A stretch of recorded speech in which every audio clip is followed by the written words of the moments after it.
ओम नमो भगवते वासुदेवाय। ओम नमो भगवते वासुदेवाय। ओम नमो भगवते वासुदेवाय। Shrimad Bhagavatam Canto 4, Chapter 29, text 36-37. Adhatmano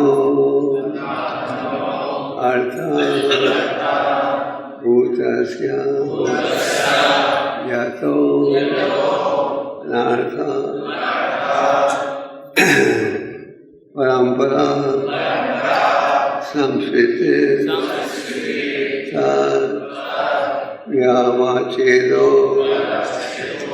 bhaktya paramaya goro vasudeve bhagavati bhakti yoga samahitaha sadichinena viragyam jnanam cha jnaneshyati Adhatmartha bhutasya yato anartha parampara samskrita vyavachedo bhaktya paramaya guru vasudeve bhagavati bhakti yoga samahitaha sadichinena vairagyam jnanam cha jnaneshyati Adhatmanavartha bhutasya yato anartha parampara samskrita vyavachedo bhaktya paramaya guru vasudeve bhakti bhagavati bhakti yoga samahitaha sadichinena vairagyam jnanam cha jnaneshyati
Mataji,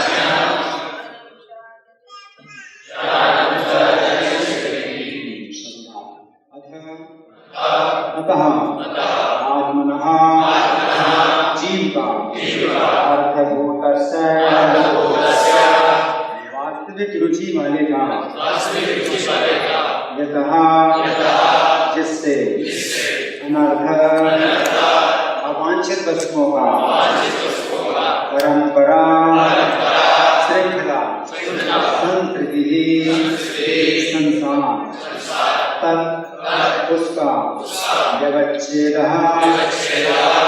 विच्छेद रुकना भक्त्या भक्ति से परमया शुद्ध गुरु परमेश्वर या उसके प्रतिनिधि को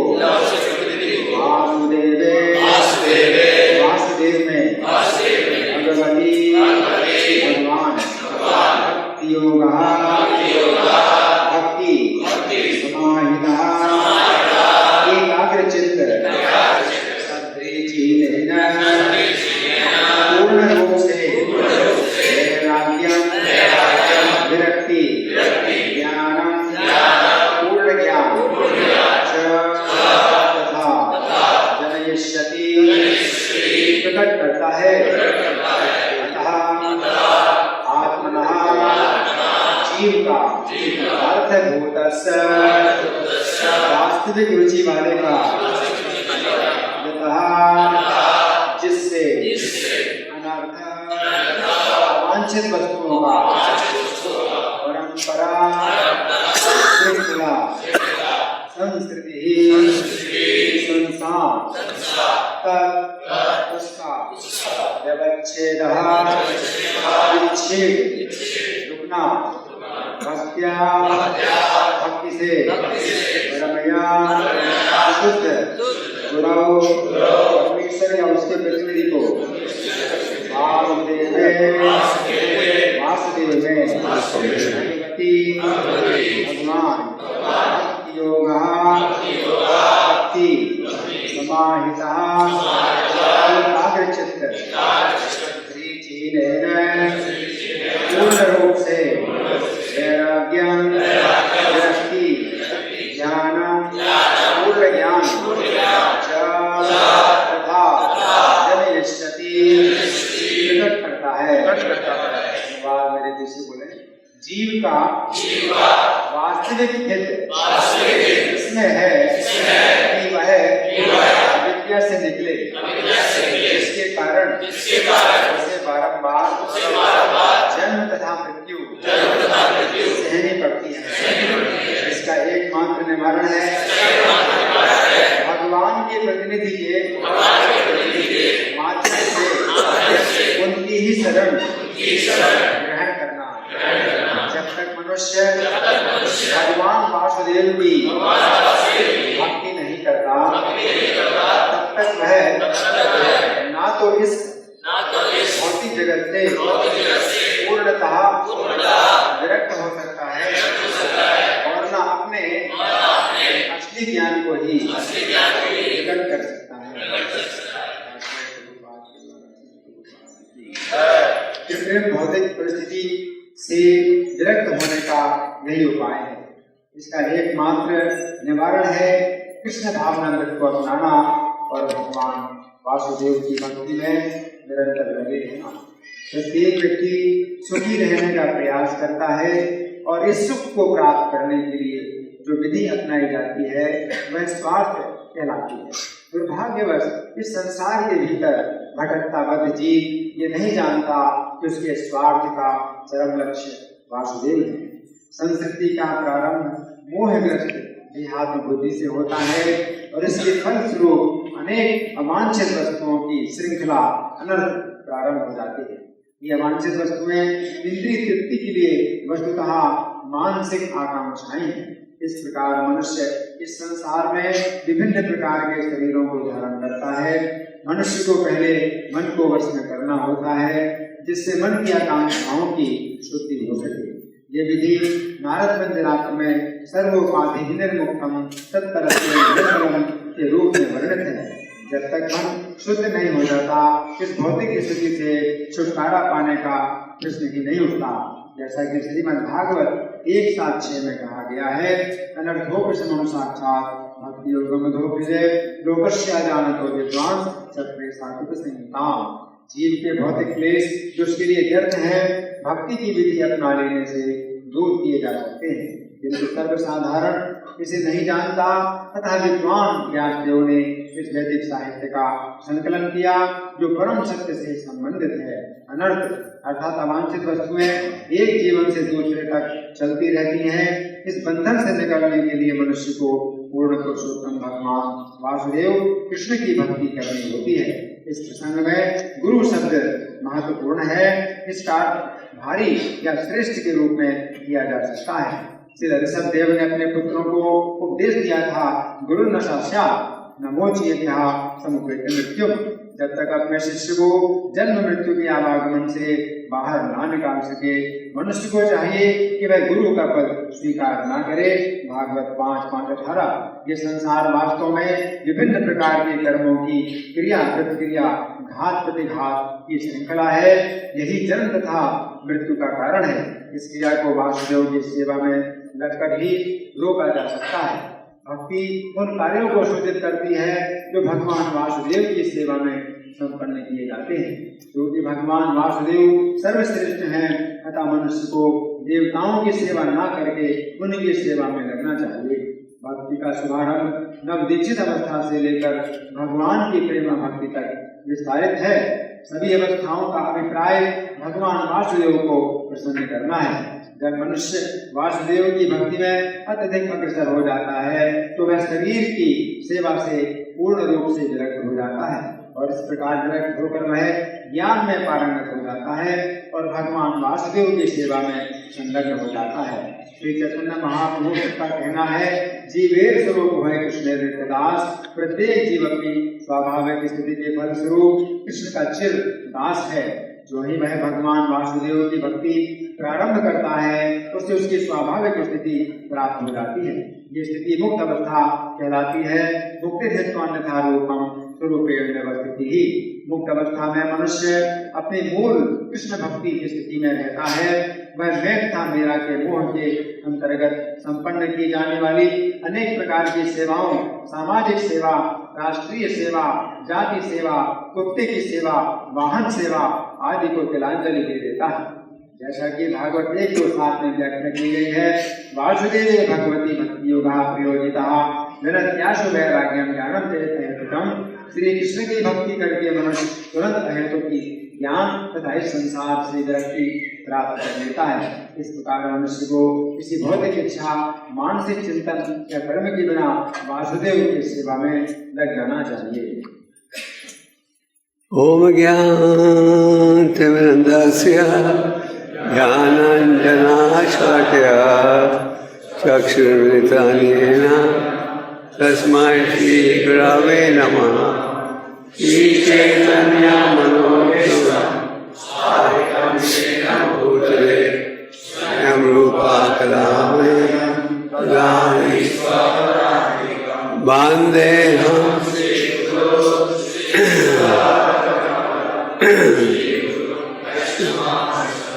श्रीरूपां सराजतं सहगना रघुनाथान्वितं तं सदेवं साद्वैतं सवधूतं विघ्नसहितं कृष्णचैतन्यदेवं श्रीराधा कृष्णपदान् सहगना ललिता श्रीविशाखान्वितं च। हे कृष्णा करुणा सिंधु दीनबंधु जगत्पते गोपेशा गोपिकान्ता राधा नमोस्तुते। सप्त कांचना गौरांगी राधे वृंदावनेश्वरी ऋषभानुसुतदेवी वाञ्छाकल्पतरुभ्यश्च कृपा सिन्धुभ्येव च पतितानां पावनेभ्यो जय श्री कृष्ण चैतन्य प्रभु नित्यानंद श्री अद्वैत गदाधर श्रीवासादि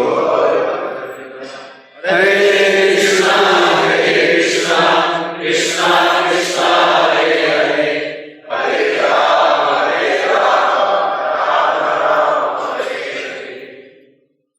हरे कृष्ण।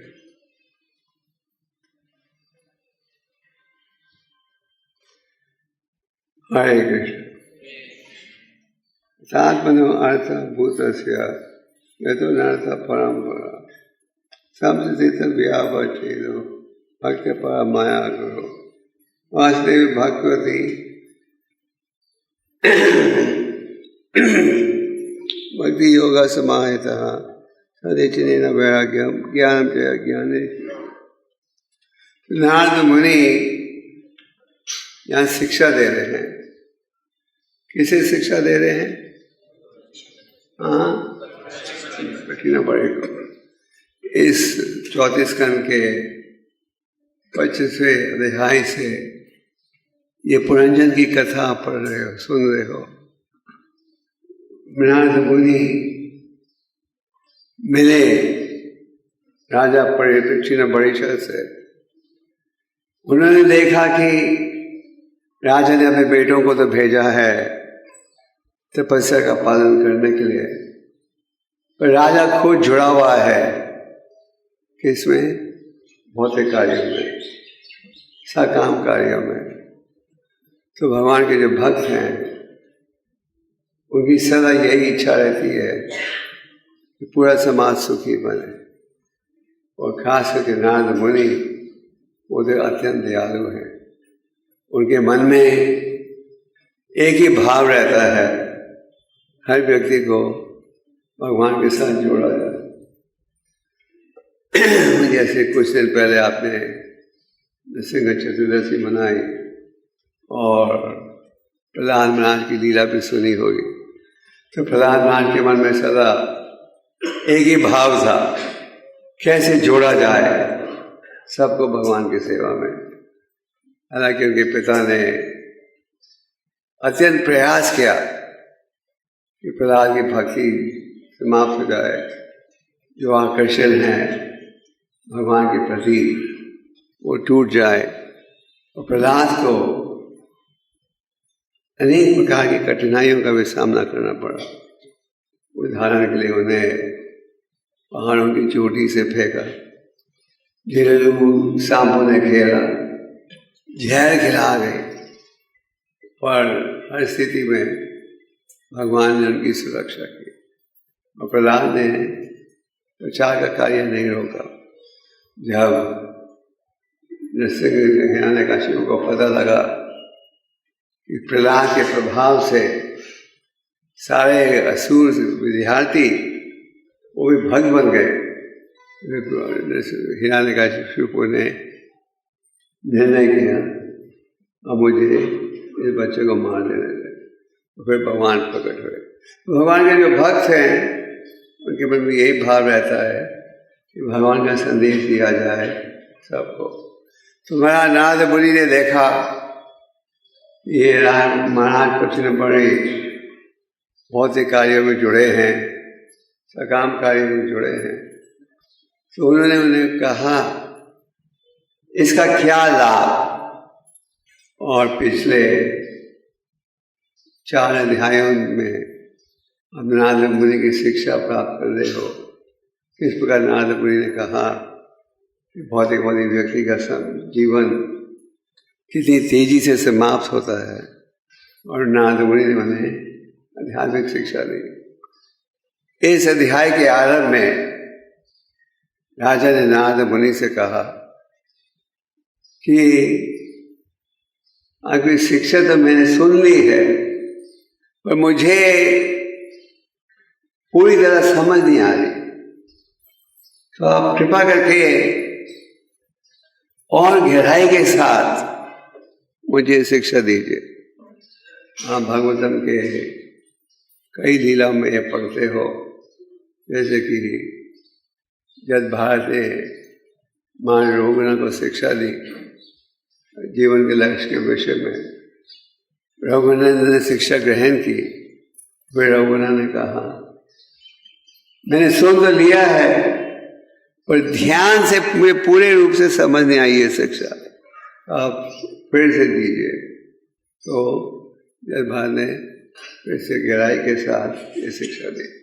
तो इसी प्रकार इस अध्याय में नारद मुनि अनेक महत्वपूर्ण विषयों की चर्चा कर रहे हैं, जिनकी चर्चा वो कर बैठे हैं, पर फिर से राजा के कहने पर इन महत्वपूर्ण विषयों की चर्चा कर रहे हैं। तो इससे हमें क्या संदेश मिलता है?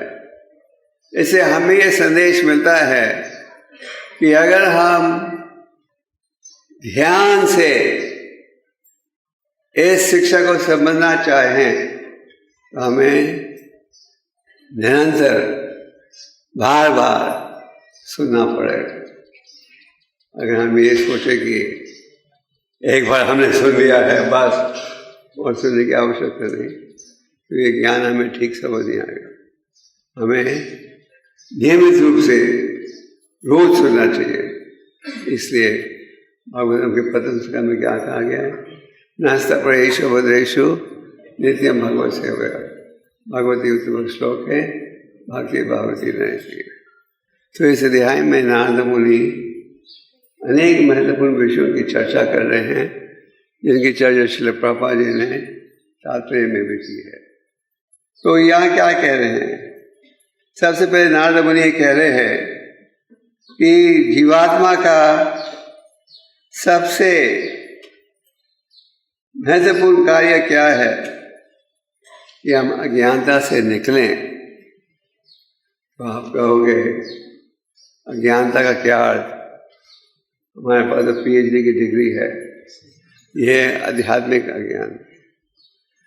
हम पैदा होते हैं अज्ञानता के वातावरण में और अक्सर पलते हैं उसी वातावरण में, और 99% की प्रजा शरीर में त्यागती है अज्ञानता में। वो भाग्यशाली व्यक्ति है जिसको असली ज्ञान प्राप्त होता है। ब्रह्मांड प्रमित को भगवान जी गुरु कृष्ण कृपा पाए भक्ति रत भी। चैतन्य महाप्रभु ने कहा अनेक योनियों में गुजरने के पश्चात भाग्यशाली व्यक्ति है, जैसे क्या ये भक्ति का ज्ञान प्राप्त होता है, भक्ति की महिमा का ज्ञान प्राप्त होता है। तो नारद मुनि कह रहे हैं कि हर जीवात्मा का असली लाभदायक कार्य वो है जिसके द्वारा वो जन्म मृत्यु के बंधन से मुक्त हो सके। ये है सबसे महत्वपूर्ण कार्य।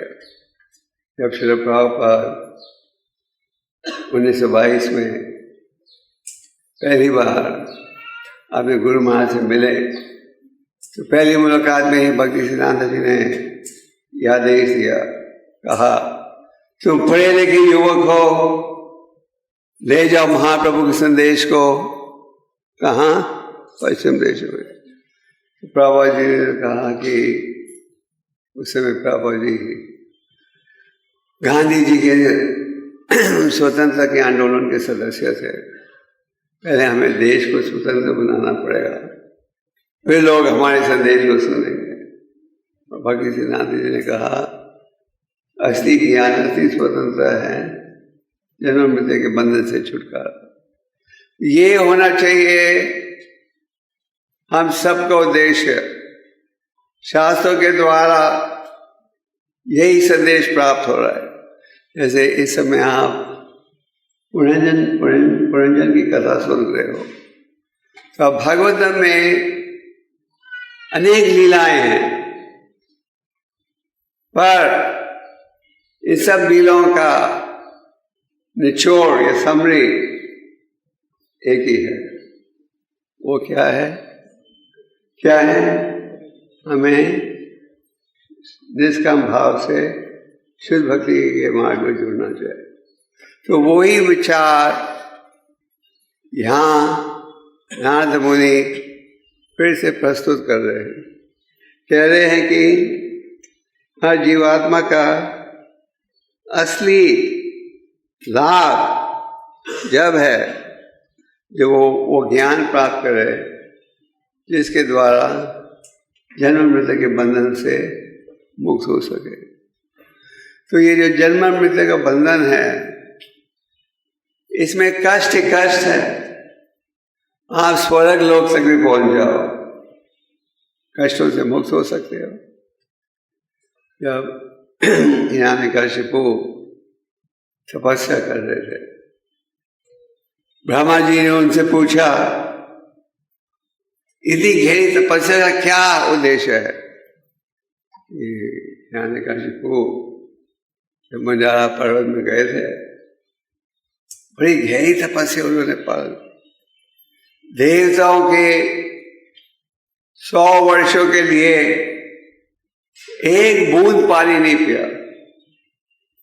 आप लोग साल में एक दिन निर्जल रखते हो और सोचते हो कि बहुत बड़ा चमत्कार कर दिया।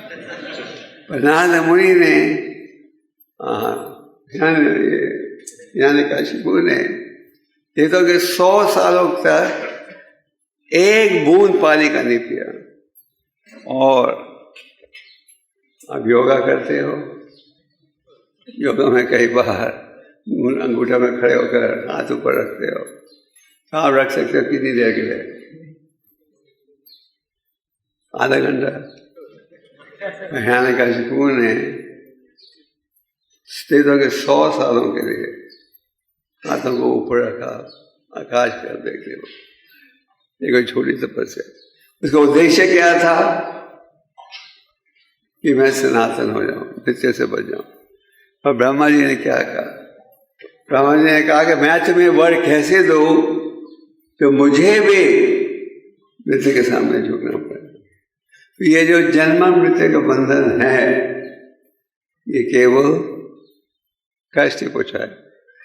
और चाहे आप राजा बन जाओ या राष्ट्रपति, ये भौतिक संसार में क्या है? कष्ट का। अज्ञानता के कारण हम सोचते हैं कि हम ऐसी कोई सुविधा बना लेंगे जिसके द्वारा हम कष्टों से बच सके। यह है अज्ञानता। और जो बुद्धिमान व्यक्ति हो क्या है, वो जानता है चाहे मैं कितना भी प्रयास करूं, कष्ट करते। तात्पर्य में प्रभुपाद जी कहते हैं कि हम सब व्यस्त हैं अनेक प्रकार की सेवाओं में, समाज की सेवा, देश की सेवा, कुत्ते बिल्लियों की सेवा। आप कहोगे कुत्ते बिल्लियों की सेवा? हाँ, पश्चिम देशों में, भारत में भी मैंने देखा है कुत्ते बिल्लियों की सेवा लोग करते हैं। हम अनेक प्रकार की सेवाएं करते हैं, सोचते हैं कि इनके द्वारा हमें संतुष्टि प्राप्त होगी, पर यह है अज्ञानता। लाल महाराज ने इस विषय में क्या कहा है? न से विध्वंसपतगत नहीं। लोग ये नहीं जानते कि असली सुख कैसे मिलेगा। तो नारद मुनि कह रहे हैं कि हर व्यक्ति का सबसे लाभदायी कार्य वो है कि उस शिक्षा का पालन करना जिसके द्वारा आप जन्म मृत्यु के बंधन से मुक्त हो सको। ये होना चाहिए हम सबका प्रयास। आगे क्या कह रहे हैं?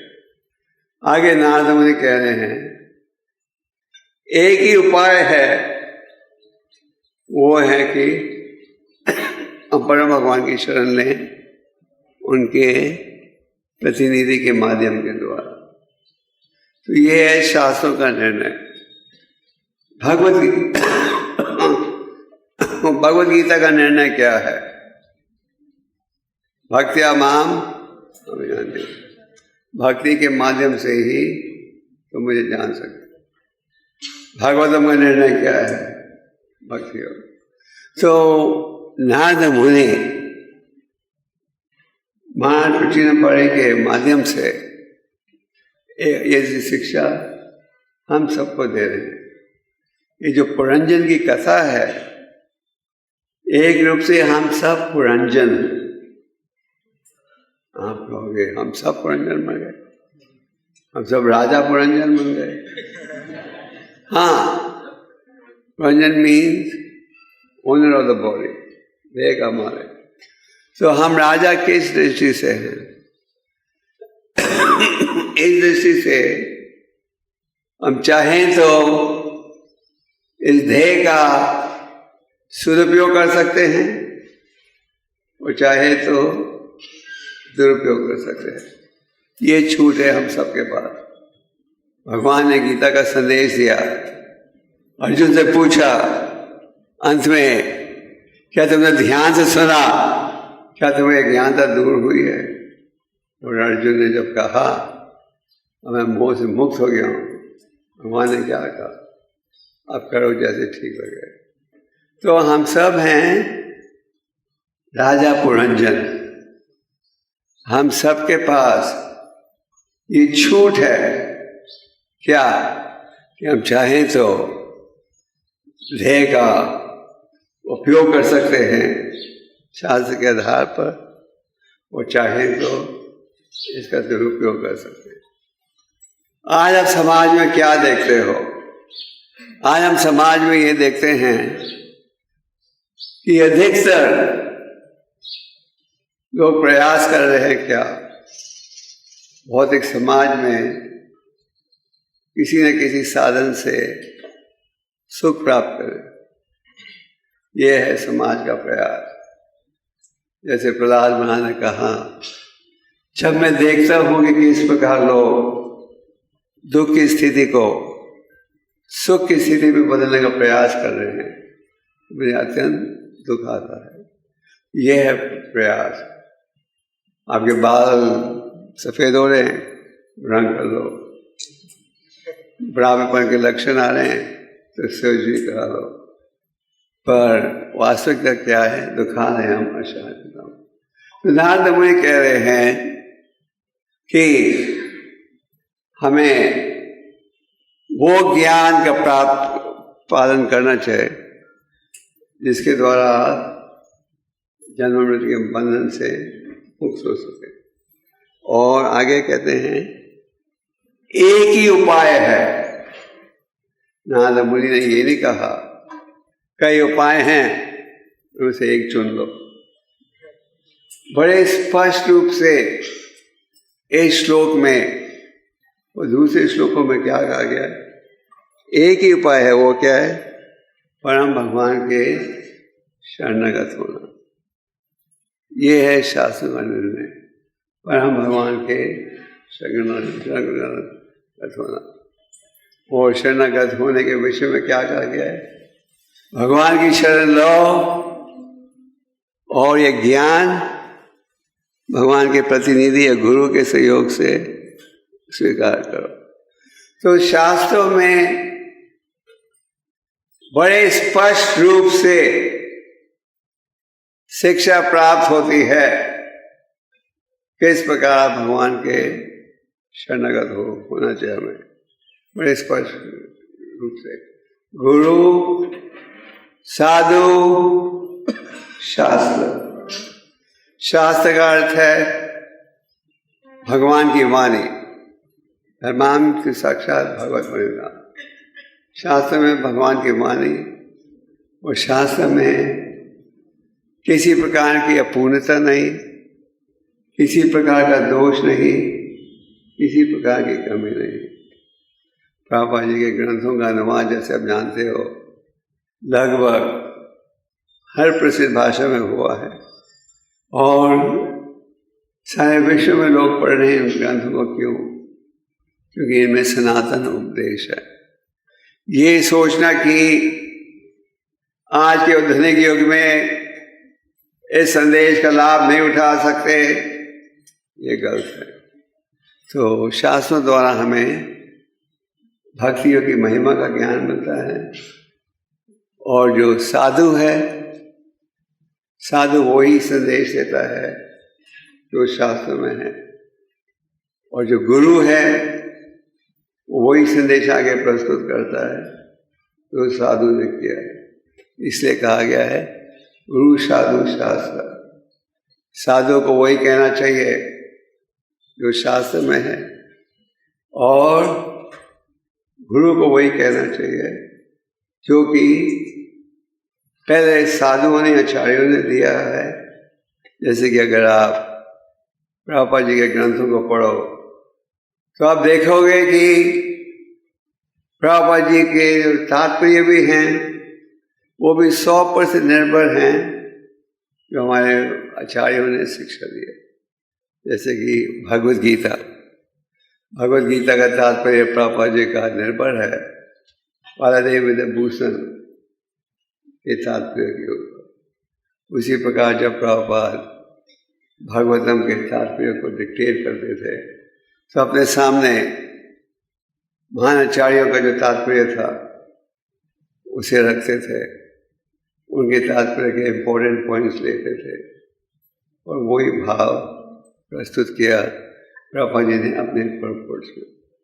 तो भगवान के शरणागत कैसे होना चाहिए ये ज्ञान हम प्राप्त करते हैं गुरु साधु शास्त्र। आगे नारद मुनि कहते हैं जब तक कोई भक्ति योग नहीं करे वैराग्य की भावना उत्पन्न नहीं होगी। वासुदेव भगवती भक्ति योग का प्रयोजन। तो वासुदेव की भक्ति करोगे, क्यों? क्योंकि जब आप भक्ति करोगे भक्ति के माध्यम से हमारा अशुद्ध हृदय इंद्रियां शुद्ध बनती है। तो भक्ति योग का अर्थ क्या है? संक्षेप में भक्ति योग का अर्थ है मन बुद्धि इंद्रियों का उपयोग करना किसमें? भगवान की सेवा में। और अगर हम मन बुद्धि इंद्रियों का उपयोग करें भगवान की सेवा में, जो अशुद्ध मन है इंद्रियां हैं वो शुद्ध बन जाएंगे। तो यहाँ नारद मुनि कह रहे हैं कि जब तक हम भगवान की सेवा में नहीं जुड़े ये वैराग्य प्राप्त नहीं होगा। और जो असली ज्ञान है, जो असली संदेश है, उसका अगर हमें लाभ उठाना है ये भक्ति योग एक माध्यम है। तो तात्पर्य में प्रभुपाद जी इन विषयों की चर्चा करते हैं। प्रभुपाद जी कह रहे हैं तात्पर्य में कि हर व्यक्ति प्रयास कर रहा है सुख प्राप्त करने के लिए, वास्तविकता में क्या प्राप्त हो गया? दुखी लोग। तो ये है अज्ञानता। अज्ञानता के प्रभाव में आकर हम सोचते हैं कि किसी प्रकार से हम सुख प्राप्त कर सकेंगे भौतिक संसार में। तो भौतिक संसार में अगर हमें थोड़ा सुख प्राप्त भी होता है, हम क्या देखते हैं?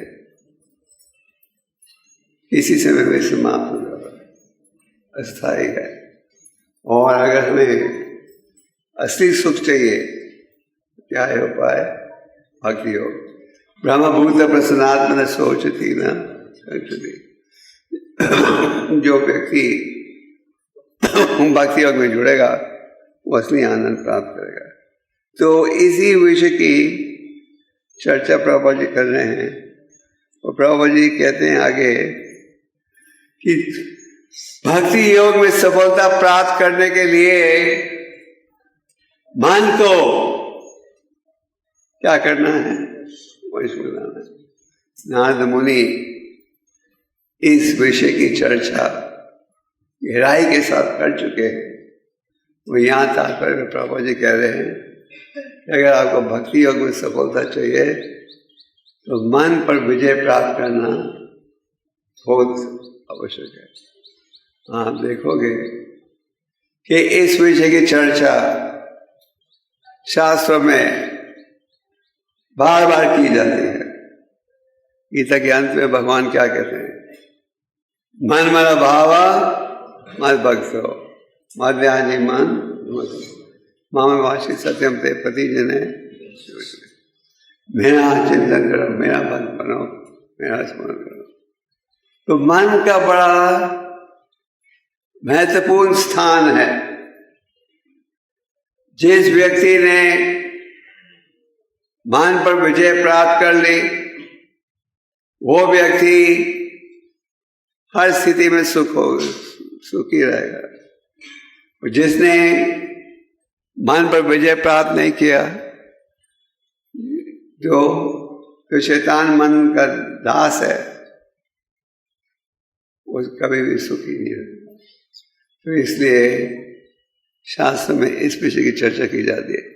अंते नारायण स्मृति, इस प्रकार की योजना करो कि आप अंत में किसका स्मरण करोगे? जब भारत की कथा में आप देखते हो कि जब भारत पूर्व जन्म में भारत महाराज थे, हिरण को खोज रहे थे, खोजते खोजते श्री त्यागना पड़ा। इसका क्या परिणाम हुआ? उन्हें उस पशु के रूप में जन्म ग्रहण करना पड़ा। तो प्रकृति के नियम बड़े कठिन हैं, इसलिए आप अनेक श्लोकों में इस विषय का ज्ञान प्राप्त कर रहे हो। अर्जुन ने तो कहा चंचलाय माना कृष्ण, भगवान ने क्या कहा? भक्तियों की विधियों के पालन से मन को वश में ला सकते। तो मन के द्वारा मन को वश में लाओगे तो इंद्रियों को भी वश में ला सकोगे। पापा जी उदाहरण देते थे कि जो गोस्वामियों का, जो गोस्वामी थे, रूप गोस्वामी, सनातन गोस्वामी, समाज में उनका बहुत ऊंचा स्थान था, किसी चीज की कमी नहीं थी। पर जब वो वृंदावन आए तो मधुकरी करके रह रहे थे पेड़ों के नीचे।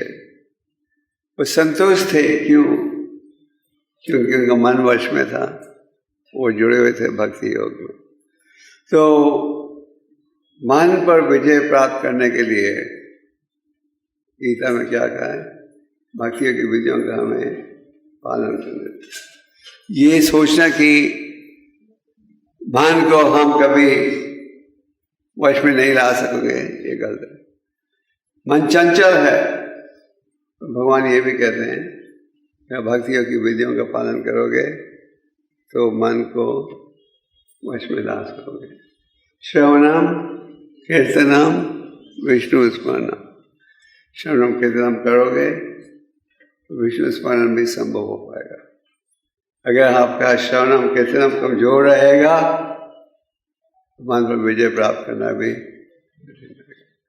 तो प्रभुपाद जी इसी विषय की चर्चा करें शास्त्र में, और आगे जाकर प्रभुपाद जी तात्पर्य में ऋषभदेव की शिक्षा का वर्णन करते हैं।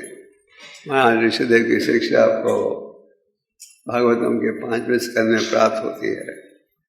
ऋषभदेव के 100 पुत्र थे और उन्होंने पुत्रों को दिव्य ज्ञान दिया जिसके द्वारा वो जीवन को सफल बना सके। तो भगवान ऋषभदेव शिक्षा देते हुए कहते हैं, व्यक्ति को गुरु नहीं बनना चाहिए जब तक वो अपने शिष्य को ठीक शिक्षा नहीं दे जिसके द्वारा वो भगवान के धाम लौटे। जब तक वो अपनी औलाद को दिव्य ज्ञान नहीं दे जिसके द्वारा वो भगवान के धाम लौट सके। तो ऋषभदेव जी के अनुसार अगर हम माता या पिता बनते हैं तो हमारी ये जिम्मेदारी बनती है कि हम उन्हें दिव्य ज्ञान प्रदान करें जिसके द्वारा वो समझ सके जीवन का क्या लक्ष्य होना चाहिए। इस विषय पर प्रहलाद महाराज जी का उपदेश है, जिन्हें प्रहलाद महाराज कहते हैं, महाराज चल प्रज्ञो धर्मम भगवतम दुर्लभ मानुषम जन्म। मनुष्य जीवन बहुत ही दुर्लभ है, इसलिए छोटी आयु से ही आध्यात्मिक ज्ञान अनुकूल करना आरंभ कर देना चाहिए। तो माता पिता के रूप में माता पिता का कर्तव्य बनता है कि छोटी आयु से बच्चों को शिक्षा दी जाए जिसके द्वारा जीवन के लक्ष्य को प्राप्त कर सके। आगे विश्वदेव जी ने कहा, अगर गुरु बनता है तो उसकी भी ये जिम्मेदारी है कि वो शिक्षा दे जिसके द्वारा हम भगवान के धाम लौट सके। तो गुरु के विषय में रूपा गोस्वामी कहते हैं, वाचो वेगम मनस क्रोध वेगम जीव वेगम उदार पस्त वेगम। गुरु का जो आचरण है शास्त्र पर आधारित होना चाहिए, और गुरु को स्वयं मन बुद्धि इंद्रियों पर वश रखना चाहिए। और गुरु को कौन सी शिक्षा देनी चाहिए? क्योंकि शास्त्र साधु द्वारा आ रही है। तो प्रभुपाद जी तात्पर्य में कह रहे हैं कि कृष्ण भगवान की भक्ति ज्ञान गुरु द्वारा प्राप्त होता है, और आगे उन्होंने ऋषभदेव जी की शिक्षा के धारा के द्वारा ये स्थापित किया है कि जो गुरु है उसकी जिम्मेदारी बनती है कि वो शुद्ध संदेश दे। भागवतम के 7वें स्कंद में भगवान ने हिरण्यकश्यप के वध के पश्चात प्रहलाद से कहा, प्रहलाद मेरे कारण तुम्हें इतना कष्ट भुगतना पड़ा था, मांगो मेरे से क्या वर चाहिए तुम्हें, मांगो। प्रहलाद ने कहा, मुझे आपसे कोई वर नहीं चाहिए। जो सेवक इस भावना के साथ सेवा करता है, इस सेवा के बदले में मुझे कोई लाभ मिले, वो व्यापारी है, वो धंधा कर रहा है। और जो गुरु या मालिक इस भावना से शिक्षा दे, इसके बदले में मुझे कोई आर्थिक लाभ मिलेगा, ऊंचा समाज में पद मिलेगा, तो वो असली गुरु भी नहीं है, वो असली गुरु नहीं है। क्योंकि ये उम्मीद करता है कि अगर मैं इसको शिष्य बनाऊंगा मुझे इतना धन मिलेगा, इतना आदर मिलेगा। तो प्रधान ने कहा, सेवा का भाव होना चाहिए निष्काम भाव, और गुरु का भाव होना चाहिए निष्काम भाव से उपदेश देना, जिसके पालन से हम आगे उन्नति कर सके। तो प्रहलाद ने कहा, मुझे आकर्षित मत करो, ये कहकर मांगो मेरे से क्या वर चाहिए। तो आगे जाके उन्होंने कहा, पर अगर आप मुझे वर देना चाहते ही हो तो एक वर दीजिए कि मेरे सारे भौतिक आकर्षण नष्ट हो जाए। अगर आप मुझे वर देना चाहते हो तो ऐसा वर दीजिए कि मेरा सारा भौतिक आकर्षण जो है नष्ट हो जाए। ये प्रहलाद की विनम्रता थी। पर इससे हमें क्या शिक्षा मिलती है? हमें शिक्षा मिलती है कि अगर हम वर की भीख मांग रहे हैं तो ये वर मांगो कि हम भगवान के शरणागत हो सकें, हम भौतिक आकर्षण से बच सकें। ये भावना होनी चाहिए। तो यहाँ प्रभुपाद जी ने कहा है कि अगर कोई गुरु भी है तो उसको वो शिक्षा देनी चाहिए जिसके द्वारा हम भगवत प्रेम प्राप्त कर सकें। और आगे प्रभुपाद जी ये भी कहते हैं तात्पर्य में कि हम देवताओं की उपासना नहीं करते, केवल परम भगवान की करते हैं। ईश्वर परमा कृष्ण सच्चिदानंद विग्रह अनादि राधे गोविंद सर्वकामना करना। अनेक ईश्वर है और एक ही परमेश्वर है। और गीता में भगवान कहते हैं, कम बुद्धि के लोग देवताओं की शरण लेते हैं, और जो वर देवता दे रहे हैं वो वर कहां से आ रहा है? मेरे माध्यम से आ रहा है। तो इसी भाव को प्रभुपाद जी कह रहे हैं कि हमें देवताओं की भी शरण नहीं लेनी चाहिए। आगे प्रभुपाद जी महाप्रभु का ये बड़ा प्रसिद्ध श्लोक की चर्चा करें। जीवे स्वरूपाय कृष्ण नित्यदा। महाप्रभु ने ये कहा है, हम सब का क्या है कर्तव्य, हम भगवान के दास रहे और नित्य दास, सदा दास रहे, ये नहीं थोड़े से समय के लिए। तो तात्पर्य के द्वारा भी यही संदेश दिया जा रहा है कि हमें भक्ति योग में जुड़ना चाहिए। तो नारद मुनि बड़े स्पष्ट रूप से इस श्लोक में फिर से एक बार यही संदेश दे रहे हैं।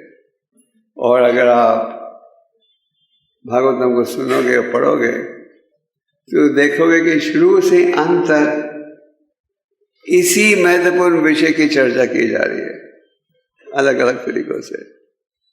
तो कई बार लोग पूछते हैं, अलग बार बार एक ही संदेश सुनते हो, थकते नहीं थकते, और बार बार सुनने की आवश्यकता है, क्योंकि हम कलयुग में इतने ढीठ हैं कि बार बार सुनने से भी विचार नहीं बैठता है।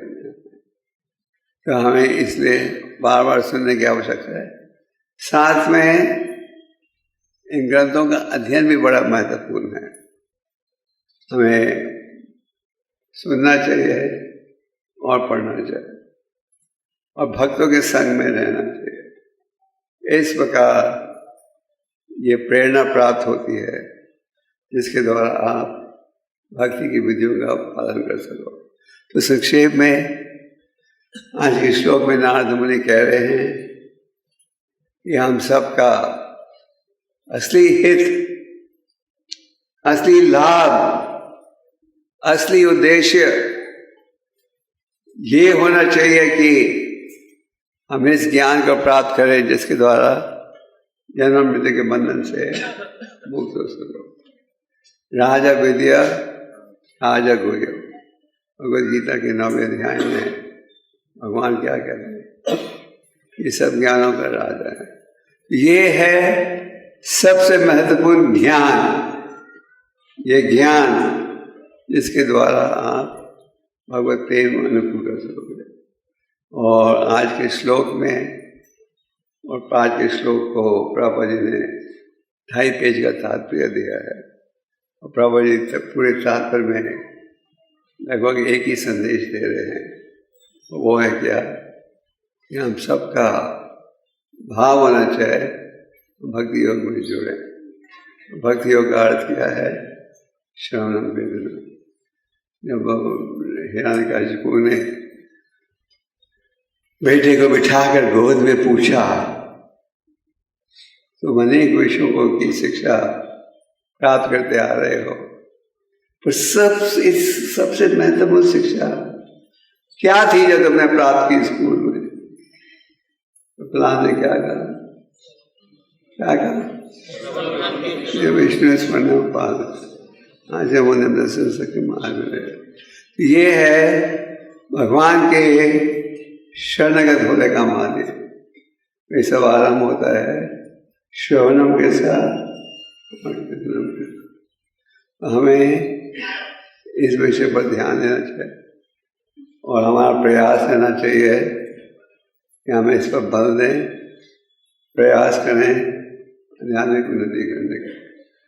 और जितने ध्यान से हम सुनेंगे पढ़ेंगे उतना तेजी के साथ आध्यात्मिक उन्नति कर सकेंगे। हम रोज सुबह शिष्टाष्टक के उच्चारण करते हैं और शिष्टाष्टक के बिल्कुल पहले श्लोक में महाप्रभु ने क्या कहा? क्या कहा? चेत दर्पण निर्माण। ये हरि नाम का एक लाभ क्या है? पहला लाभ यह है क्या, जो हमारे हृदय में भौतिक आकर्षण है जिसके द्वारा और भगवान के शरणागत नहीं होते, ये भौतिक आकर्षण किया घट से जाएगा। ये है लाभ हरिनाम का और भक्ति योग की शिक्षा का पालन करने का। तो हमें इस शिक्षा का लाभ उठाना चाहिए।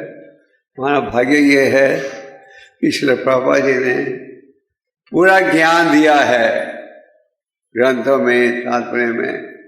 हमें केवल इसके लाभ उठाने की आवश्यकता है। प्रभुपाद ने लगभग हर विषय पर ज्ञान दिया है। आप में से जो बात पोलियो इस्तेमाल करते हो, आपका अनुभव होगा, लगभग किसी विषय को आप कंप्यूटर में डालो, आपको कोड्स मिल जाएंगे। तो प्रभुपाद ने कहा, everything you need to know is there in my books. जो भी तुम जानना चाहते हो ये सब मेरे ग्रंथों में। तो हमें इन ग्रंथों को पढ़ना चाहिए, बांटना चाहिए और इनके महत्व को सोचते रहना चाहिए। कभी कभी हमारे भक्तों में उत्साह रहता है प्रचार का, और मैराथन के महीने में ज़्यादा रहता है, बाकी समय कम रहता है। अब हम प्रयास कर रहे हैं सारे साल का मैराथन करना। बॉम्बे में शुरू कर दिया है और कई स्थानों में शुरू किया है।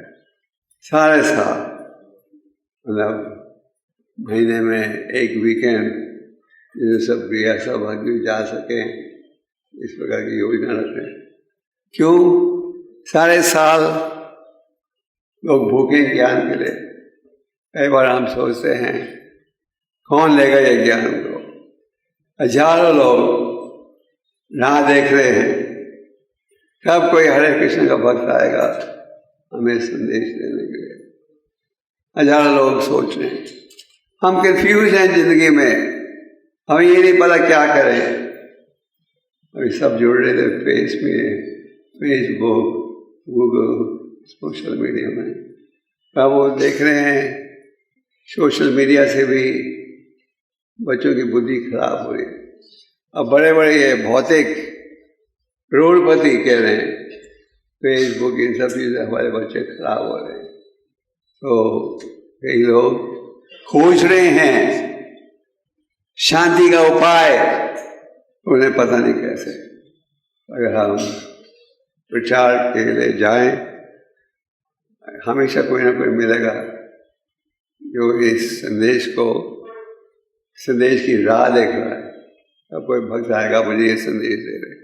तो जिस प्रकार नारद मुनि में दया की भावना थी, उन्होंने देखा महाराज प्रचिन ये साकाम कार्य में जुड़े हुए हैं, बेटों को तो भेज दिया उन्होंने तपस्या की शिक्षा पालन प्राप्त करने के लिए। नारद मुनि ने सोचा चलो इनको बचाया जाए। ऐसे ही हमारा भाव भी होना चाहिए। हजारों लोग मंदिर आते हैं, प्रचार की राह देख रहे हैं, हमें भी प्रचार का लाभ उठाना चाहिए, ज्ञान देना चाहिए जिसके द्वारा समाज सुखी बन सके। ठीक है, हरे Krishna.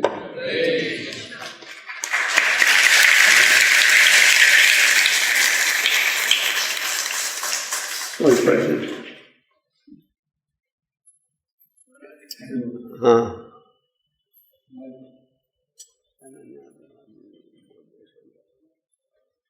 What is the difference between aversion and detachment? this is the English terminology. Aversion and detachment. Detachment means you recognize this is bad for my spiritual life. I'm replying from a spiritual angle. This is bad for my spiritual life, so I should not pursue it. Aversion can be due to compulsion of many factors. I think your real question is, what is the real meaning of detachment? Isn't it? But these are both English words, aversion and attachment. You can use it either way. So our process is Yukta Viragya, which means genuine detachment, not artificial. And just like before Prabhupada sailed to the West, no Acharya had gone by ship. Before Bhaktisiddhanta ji sat in a car, no Acharya had sat in a car. Bhaktisiddhanta ji used a car to travel. So that is the Rupa Goswami's words, Yukta Viragya. Genuine renunciation. Is that your question? Okay, more questions? Yeah. Thank you so much for the good class. My question is, Well, the verse in the Purva Purva, I just repeated it. You give the credit to Vyasa. Yes. Yes. Maharaj, you had actually said that one of the learnings for us is that as King Rogan also went to join Bharat, and King Rajini Bharat also went to Narad again, asking us a kind of same question again and please clarify. Maharaj, sometimes in practical sense, if we are not able to understand the instruction very clearly, I am speaking about myself. I feel apprehensive. Should I go and bother again and again, or should I just try and understand and try and do my best? You are entitled to ask again and again. But sometimes you work through a counselor system or a monitor system. That means that you don't necessarily have to go to the Guru, but you can go to qualified teachers who can help you. So that's the same thing. Yes. Thank you very much. Puchiye. Hare Krishna Maharaj. Maharaj, my question is that we see here that Narad Muni is preaching so wonderfully to Maharaj Dachina Parishit. So Narad Muni is full of good qualities, and as you mentioned that we should preach also extensively. So my question is that out of all the qualities of a preacher, what is the most important quality that we should have? Most important quality is preach by example. He should be exemplary devotee. इनका प्रश्न ये है कि प्रचारक में कई गुण होने चाहिए. सब गुणों में सबसे महत्वपूर्ण कौन सा गुण है ना? ऐसे क्वेश्चन. तो सबसे महत्वपूर्ण गुण है कि हमें उदाहरण देना चाहिए. अच्छा, आप अच्छा उदाहरण दोगे और आपका चरित्र ठीक रहेगा तो फिर आप दूसरों को जल्दी प्रभावित कर सकोगे. ऐसे लोग कहेंगे ये भी दूसरों जैसे हैं, कहते हैं कुछ करते हैं कुछ. जो बोलेंगे नहीं, जो कहते हैं वही करते हैं, तो फिर आपके उपदेश में ज्यादा शक्ति होगी. यदि सबने विश्व में प्रभुपाद की शिक्षा को स्वीकार किया, उन्होंने देखा कि प्रभुपाद जो कहते हैं वही करते हैं, वही कहते हैं जो शास्त्र में है साधु. We should be exemplary. Of course, just being exemplary is not enough. That is the most important. But we also have to make an effort. Sometimes we have exemplary devotees, but they don't do any preaching. That's not good also. Like Narada Muni, he saw the king is engaged in fruitive work. He had sent his sons to practice tapasya. So he went to the palace on his own. Narada Muni doesn't go to preach on invitation. कई बार लोगों के घर आप जाते हो अगर किसी ने बुलाया हो तो ही जाते हो। आप सोचते हो हमें बुलाया नहीं, हम क्यों जाएं? और नारद मुनि इन्विटेशन की राह नहीं देखते। नारद मुनि ने देखा राजा साकाम कार्य में जुड़ा हुआ है, भेड़ों को भेज दिया तैयारी कर तपस्या करने के लिए। नारद मुनि खुद ही पहुंच गए उनके महल में।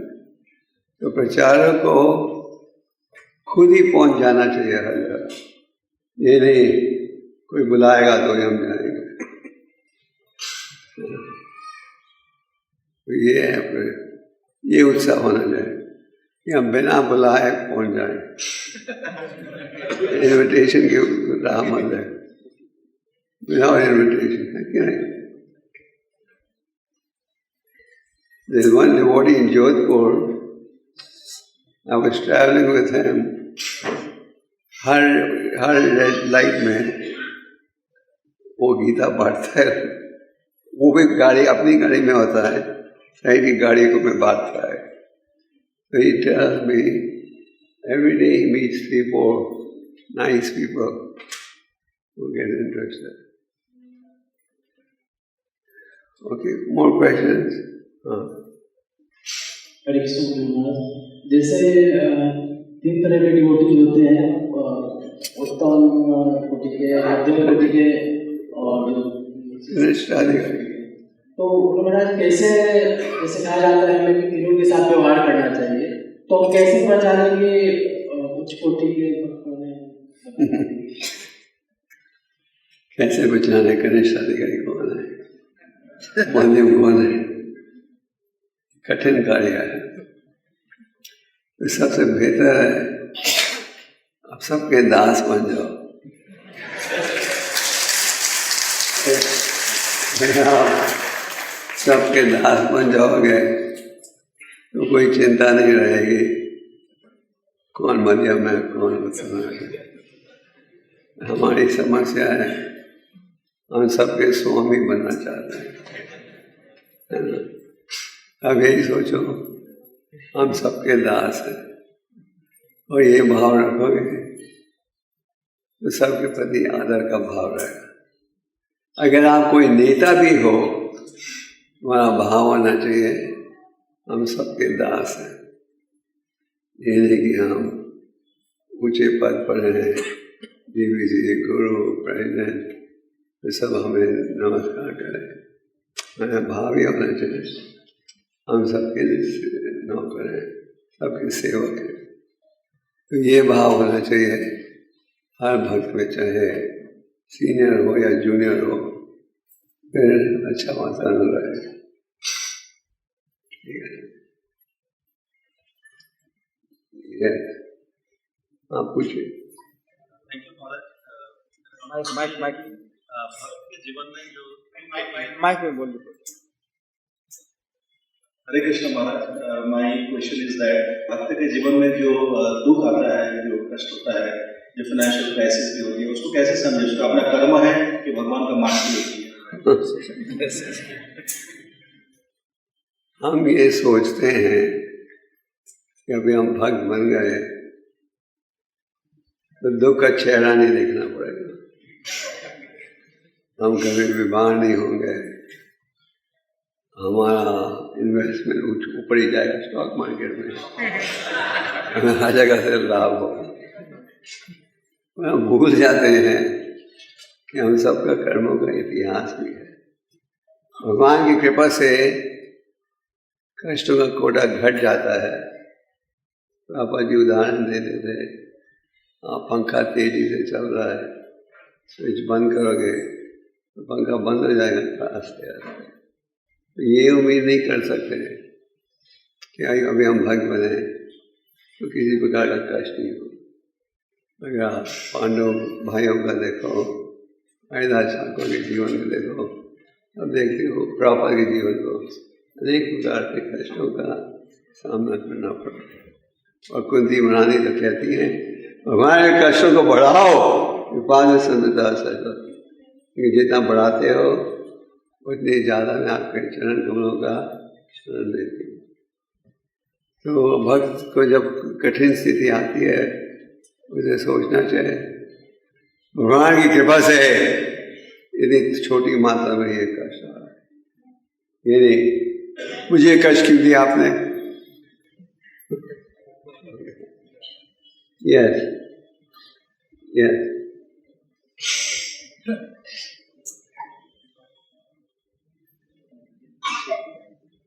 Hare Krishna Maharaj. Thank you very much for very inspiring lecture. Maharaj, my question is that we, as a part of our regular hearing, we hear from the different Bhagavatam classes and all. Sometimes we get inspiration, and we pick up one principle of Uttama Bhakti, maybe in terms of some personal austerity and all. And sometimes our level is so poor that we are not even able to follow the basic principle of Vedai Bhakti. And sometimes we are doing Karmishni Bhakti. So how to structure our life in a manner that understanding that we have some rasta life, some personal professional ambition because of our past karma or whatever, how to follow the instruction of mind and follow something in a very structured manner so that we can come out of this. Instruction of mind we should ignore in any case. The mind is the biggest cheater. The uncontrolled mind is your worst enemy. So that you should ignore.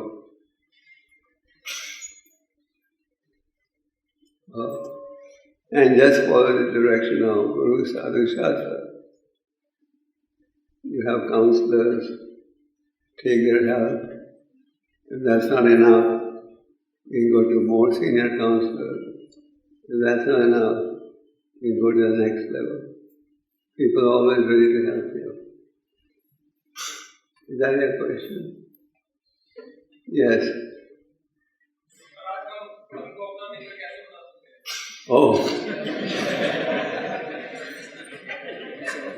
एक उपाय है जो भक्ति सिद्धांत जी ने दिया था। रोज सुबह जाओ जागो, हमने जूता लेकर 100 बार मांगा कि हमने तुम्हारा कहना नहीं माना, और सोते वक्त एक झाड़ू रखो अपने पास, झाड़ू को मारो 100 बार नहीं। सबसे बेहतर है ignore the chanchal mind.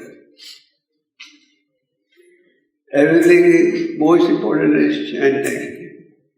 हमारी chanting ध्यान पूर्वक सावधान से रहेगी, मन को वश करना ऐसा आसान हो जाएगा। Try and try again, you will succeed at last. हमें सुना ही बचपन में नहीं सुना, प्रयास करते जाओ, अंत में सब होता है। Keep trying, don't give up. और कोई प्रश्न?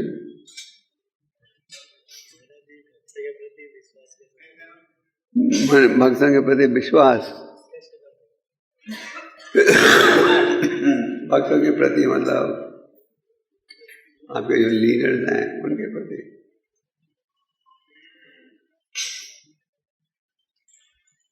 जो आपके लीडर हैं उनके प्रति इतना विश्वास रहना चाहिए कि वो जो बोल रहे हैं मेरे सुधार के लिए बोल रहे हैं। हम सब सोचते हैं कि हमें पता है हमारे लिए क्या अच्छा है। हमें ये सोचना चाहिए हम तो मूर्ख नंबर 1, हमें मार्गदर्शन दीजिए। तो महाप्रभु से पूछा, आप इतने बड़े विद्वान हो, हमारे साथ बैठकर वेदांत क्यों नहीं पढ़ते? महाप्रभु ने कहा कि मेरे गुरु ने देखा था में ज्यादा योग्यता नहीं है, तुम केवल हरिनाम के योग्य हो। ऐसा भाव होना चाहिए। ओके, हाँ,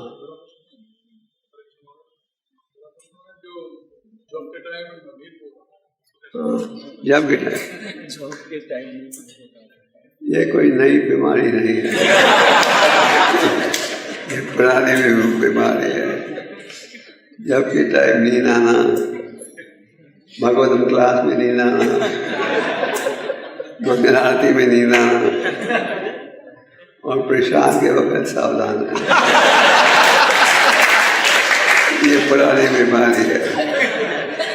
तो क्योंकि हमारी जाप में ज़्यादा रुचि नहीं है, तो प्रयास करना पड़ेगा। प्रयास करने से हर चीज में, हर क्षेत्र में सफलता आ सकती है। ओके, हरे कृष्ण। हरे कृष्णा कृष्णा कृष्णा हरे हरे